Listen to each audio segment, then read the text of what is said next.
ఎన్నో సందర్భాల్లో భర్తల విజయం వెనుక భార్యలు ఖచ్చితంగా ఉంటారనే విషయాన్ని మనం వింటూనే ఉన్నాము. ముఖ్యంగా ఆంధ్రప్రదేశ్ రాజకీయాల్లో భర్తల విజయాన్ని కోరుతూ వారి యొక్క సతీమణులు కూడా రంగంలోకి దిగబోతున్నారు.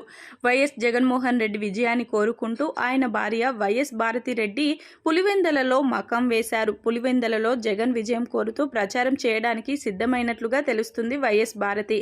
పులివెందలలో ఉంటూనే ఎన్నికలు పూర్తి అయ్యే వరకు జనంతో మమేకమయ్యేలా ప్లాన్ చేస్తున్నారు.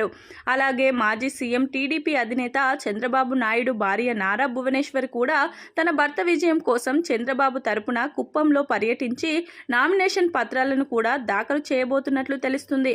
అలా ఎన్నికలు అయిపోయే వరకు నారా భువనేశ్వరి కుప్పంలోనే ఉండబోతున్నారు. టీడీపీ యువనేత నారా లోకేష్ మంగళగిరిలో పోటీ చేస్తున్నారు. ఆయన విజయం కోసం భార్య నారా బ్రాహ్మణి కూడా మంగళగిరిలో ప్రచారం చేయబోతున్నట్లు వార్తలు వినిపిస్తున్నాయి. తన భర్త విజయం కోసం జనంలోనే ఉంటూ టీడీపీకి అంతా అనుకూలమయ్యేలా చేసేలా నారా బ్రాహ్మణి ప్లాన్ చేస్తున్నట్లు తెలుస్తుంది. హిందూపూర్ నుంచి బాలయ్య పోటీ చేస్తున్న విషయం తెలిసిందే. ఈసారి బాలకృష్ణ విజయం కోసం ఆయన భార్య వసుంధర కూడా హిందూపూర్లో అడుగుపెట్టారు.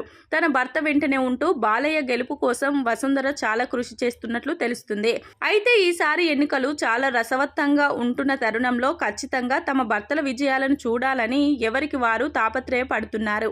ఈసారి ఎన్నికలు మరింత హీట్ పుట్టించేలా కనిపిస్తున్నాయి. అటు టీడీపీ వైసీపీ పార్టీ మధ్య ఎన్నికలు జరగబోతున్నాయి.